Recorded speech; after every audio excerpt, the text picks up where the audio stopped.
Hello students, welcome back to commerce Shruti. I hope all of you are doing good. Alright, तो बढ़ते हैं आज की वीडियो की तरफ। आज की वीडियो की तरफ बढ़ने से पहले जरा मैं आपको बता दूं कि पिछले वीडियो में हमने क्या कवर किया था। लास्ट वीडियो में मैंने आपको डेप्रिसिएशन का स्ट्रेट लाइन मेथड एक्सप्लेन किया था। हमने स्ट्रेट लाइन मेथड में एक प्रैक्टिकल किया था और बहुत अच्छे से समझा था कि कैसे एसएलएम मेथड के थ्रू डेप्रिसिएशन कैलकुलेट किया जाता है। और वहाँ पे मैंने एक प्लांट एंड मशीनरी अकाउंट बना के भी आपको शो किया था कि कैसे वहाँ पे प्लांट एंड मशीनरी अकाउंट की पोस्टिंग की जाती है। ऑलराइट, तो बढ़ते हैं आज की वीडियो की तरफ। आज हम इसका डेप्रिसिएशन का सेकंड मेथड करेंगे, that is return down value method. इसको हम डब्ल्यूडीवी मेथड भी बोलते हैं, डिमिनिशिंग बैलेंस मेथड भी बोलते हैं और रिड्यूसिंग बैलेंस मेथड भी बोलते हैं। मैंने बेसिक वीडियो जब कराई थी डेप्रिसिएशन की, उसमें ये सब चीज़ें बताई हैं। तो अगर कोई बच्चा आज नया चैनल पर जुड़ा है, जो पहली बार वीडियो देख रहा है, तो पहले तो वो चैनल को सब्सक्राइब कर ले, वीडियो को लाइक कर ले, ताकि उसे वीडियोज़ की नोटिफिकेशन टाइम टू टाइम मिलती रहे। और मैं सजेस्ट करूँगी कि पहले आप बेसिक सीख के आइए, उसके बाद आप how to solve the practical इस वाले वीडियोस पे आए। ओके, ऑलराइट, तो बढ़ते हैं आज के क्वेश्चन की तरफ। आज हम डेप्रिसिएशन कैलकुलेट करेंगे with the help of WDV method. देखो क्वेश्चन क्या कह रहा है। एक्स लिमिटेड ने परचेज की एक मशीनरी। कब परचेज की? 1 जनवरी 2022 को 50,000 की परचेज की है। It was decided to depreciate the machinery at 20%। और उस मशीनरी पे डेप्रिसिएशन कितना लगने वाला है? 20% हर साल, according to diminishing balance method. ठीक हो गया।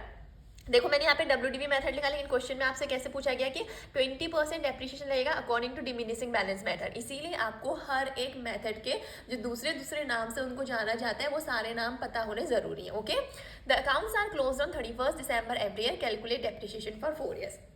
बहुत ही ईजी क्वेश्चन है, पहले क्वेश्चन को नोट कर लीजिए, फिर हम बढ़ते हैं सॉल्यूशन की तरफ। आप वीडियो पॉज करके नोट कर लेना। ऑलराइट, तो देखो सबसे पहले मशीन की वैल्यू कितनी थी 1 जनवरी 2002 को? 50,000 थी ना। ओके, तो मैंने क्या किया, 2002 पे जब हमने उस मशीनरी को पूरे साल यूज़ किया होगा, तो इस 50,000 पे 20% का डेप लगाया होगा। राइट की रॉन्ग? बिल्कुल ना। 50,000 पे कितने का डेप्रिसिएशन लगेगा? जो रेट ऑफ डेप्रिसिएशन गिवन है। अब देखो स्ट्रेट लाइन मेथड में हम क्या करते थे, एक फॉर्मूला होता था। पहले कॉस्ट में से हम स्क्रैप वैल्यू को लेस करते थे, उसके बाद एस्टिमेटेड लाइफ से हम उसको डिवाइड करते थे और हमारे पास एक वैल्यू आ जाती थी। फिर हम हर साल जितनी भी उस सीट की वर्किंग लाइफ है या एस्टिमेटेड लाइफ है, हम हर साल सेम अमाउंट का डेप्रिसिएशन चार्ज करते थे। लेकिन यहाँ पे ऐसा नहीं होगा। देखो मैंने यहाँ पे कोई फॉर्मूला यूज़ नहीं किया। मैंने जो भी मशीनरी की कॉस्ट थी उसका जो डेप्रिसिएशन मुझे क्वेश्चन में किया था कि 20% हर साल डेप चार्ज करेंगे, तो मैंने 50,000 का 20% निकाला। तो फर्स्ट ईयर पे मैं कितना डेप्रिसिएशन लाऊंगी इस मशीनरी पे? 10,000 रुपीज़। समझ में आ गया सबको? अब 2003 में भी पूरे साल मशीन यूज़ हुई होगी, लेकिन अब क्या हुआ कि 50,000 की जो मशीन की कॉस्ट थी उसमें 10,000 का डेप लग गया। तो अब इस साल से नेक्स्ट 2003 के लिए उस मशीन की कॉस्ट सिर्फ कितनी रह गई है? 40,000 ना। तो अब क्या करूँगी मैं? 50,000 पे 20% डेप नहीं लगाऊंगी, जो हम स्ट्रेट लाइन मेथड में करते थे कि हर साल एक ही अमाउंट पे डेप लगता था। नहीं, यहाँ पे क्योंकि इसको क्या बोलते हैं, डिमिनिशिंग बैलेंस मेथड या रिटर्न डाउन वैल्यू मेथड। कि आपने रिटर्न कौन सी वैल्यू नीचे लिखी है, आपने 50,000 में से 10,000 का जो डेप लगा दिया, उसके बाद जो 40,000 की कॉस्ट आई, तो यही वैल्यू मैं यहाँ पे लिखूंगी और 40,000 पे 20% डेप चार्ज करूंगी। कब? 2003 पे। तो नेक्स्ट डेप्रिसिएशन नेक्स्ट ईयर पे मैं कितना डेप चार्ज करूंगी? 8,000। वैसे ही 2004 पे भी मशीन पूरे साल यूज होएगी, ठीक है। लेकिन जो इसकी कॉस्ट 2003 में 40,000 थी, उसमें से 8,000 का डेप लग गया पूरे साल में। तो अब 2004 के लिए इसकी कॉस्ट कितनी रह गई? 32,000। तो अब डेप्रिसिएशन किस पे लगेगा? 32,000 पे 20%, कितना हो गया? 6,400। ऐसे ही लास्ट जो 2005 के लिए मैंने डेप्रिसिएशन कैलकुलेट किया है, वो कैसे कैलकुलेट होगा? जो प्रीवियस ईयर की कॉस्ट थी उसमें से उस ईयर का डेप्रिसिएशन लेस कर देंगे, तो जो अमाउंट बचेगी, जैसे कि 25,600 यहाँ पे रिमेनिंग अमाउंट थी, इस पे 20% डेप चार्ज करेंगे और कितना आ गया? 5120। अब देखो एसएलएम मेथड होता तो हर साल एक ही डेप लगता था ना। लेट्स सपोज अगर 10,000 आया तो सेकंड ईयर पे भी 10 लगता, थर्ड पे भी 10 लगता, फोर्थ पे भी 10 लगता। लेकिन क्योंकि ये रिटर्न डाउन वैल्यू मेथड, देखो 2002 पे 10,000 का डेप लगा, 2003 पे 8,000 का डेप लगा, 2004 पे 6,400 का लगा और 2005 पे 5120 का लगा। ऑलराइट, बढ़ते हैं अपने नेक्स्ट क्वेश्चन की तरफ। अगर इसमें कोई भी कंफ्यूजन है, कोई भी प्रॉब्लम है, नहीं समझ आए, तो please do mention in the comment section. I will solve your problem in the next class. Alright, तो ये रहा आपकी स्क्रीन पे आज का सेकेंड क्वेश्चन। वीडियो को ज़्यादा लंबा नहीं करेंगे, सिर्फ प्रैक्टिकल्स कर रहे हैं आज, तो इसलिए फटाफट मैं आपको बताऊंगी कैसे डब्ल्यूडीवी मेथड से प्रैक्टिकल क्वेश्चन आपसे पूछे जाते हैं और कैसे आप उनको सॉल्व कर सकते हैं। ऑलराइट, क्वेश्चन कह रहा है Kaushal traders purchase a second hand machinery. Okay, हमने एक सेकेंड हैंड मशीनरी परचेज की। कब? 1 जनवरी 2002 को फॉर 23,000। ओके, उसकी कॉस्ट तो 23,000 थी and spend 2,000 on it's repair. Okay तो इसकी कॉस्ट सिर्फ 23,000 नहीं रहेगी, इसमें 2,000 उसके रिपेयरिंग पे भी खर्चा किया, तो ये 2,000 भी उसकी क्या हो गई, कॉस्ट हो गई। क्यों? लास्ट वीडियो में बताया था कि मशीनरी को यूज़ करने तक आप जो भी उस पर खर्चे करते हो वो सारी उसकी कॉस्ट मानी जाती है। तो 23,000 तो ये कॉस्ट दी थी, प्लस जो 2,000 रिपेयर का इसने पे किया ये भी इसकी कॉस्ट मानी जाएगी। Alright, it was decided to depreciate the machinery at 20% every year. अभी भी हमें 20% डेप लगाना है हर साल according to diminishing balance method. ठीक हो गया। Prepare machinery account from 2002 to 2004। यहाँ पे हमें मशीनरी अकाउंट भी बना रहे हैं और प्रॉफिट और लॉस शो करना है as it was sold on 31 December 2004 for ₹10,800। यहाँ पे हमें एक एडिशनल काम करना है, हमें मशीनरी अकाउंट बना के ये बताना है कि जो हमने मशीनरी को सेल किया 31 दिसंबर 2004 को, उसमें हमें प्रॉफिट हुआ कि लॉस हुआ। The accounts are closed on 31 December every year.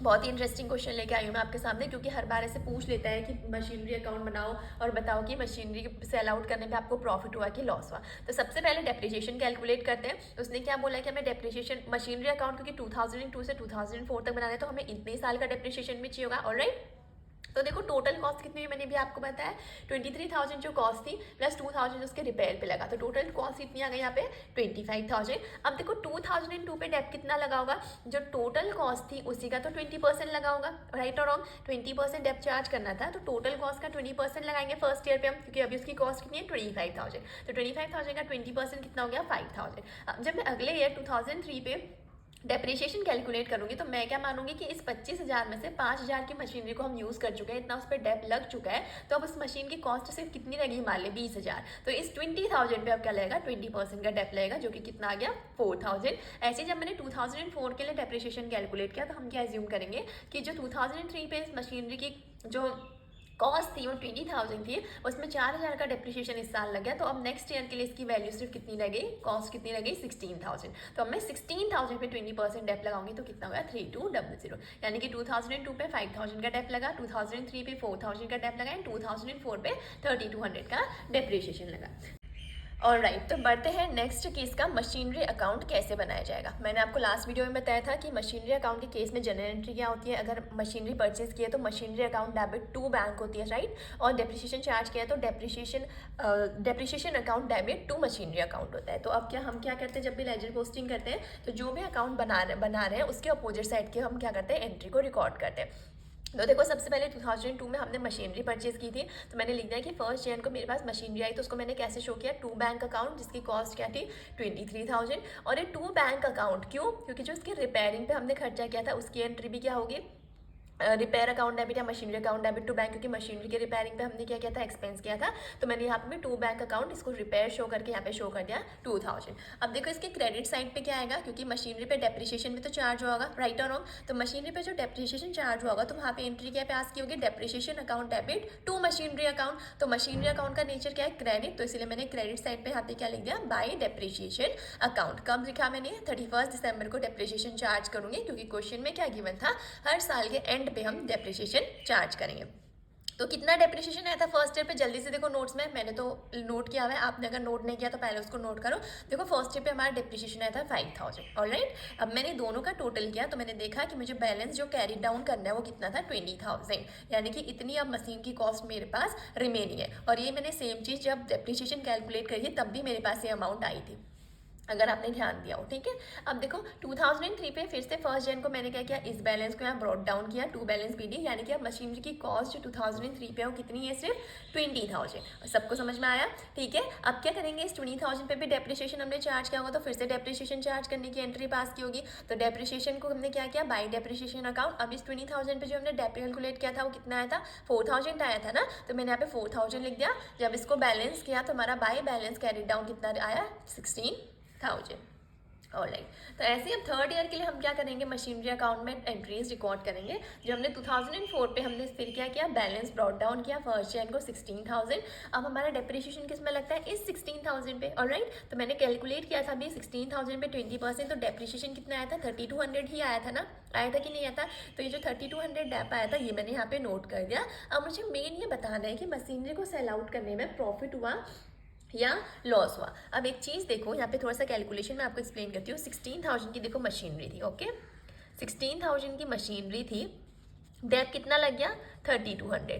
तो 16,000 से डेप जब मैं डेप लेस करूँगी तो इसकी कॉस्ट कितनी होगी, 8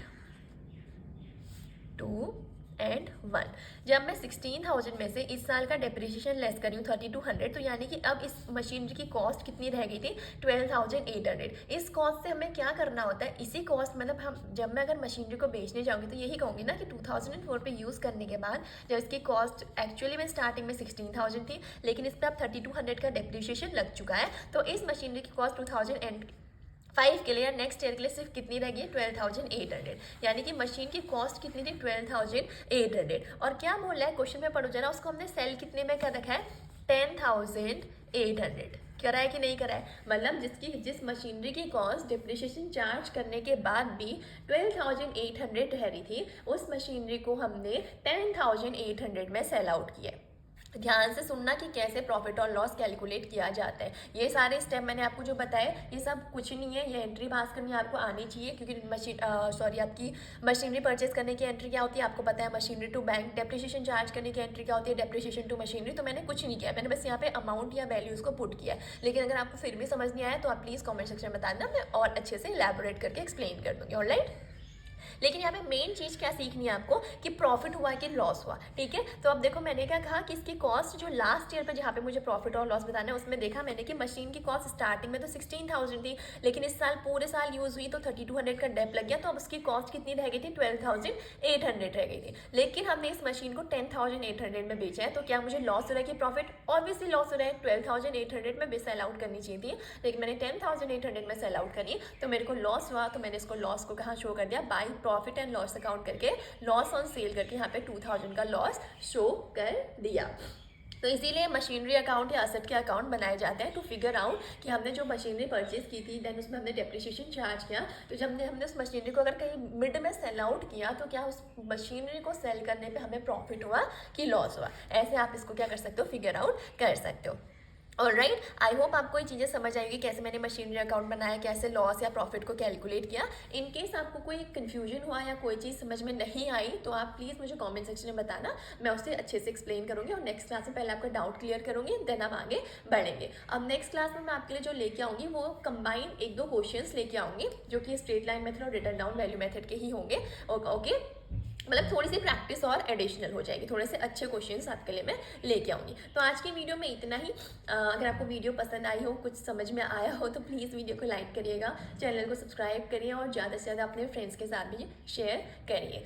ओके, तो मिलते हैं नेक्स्ट वीडियो में। Till then thank you so much, bye bye.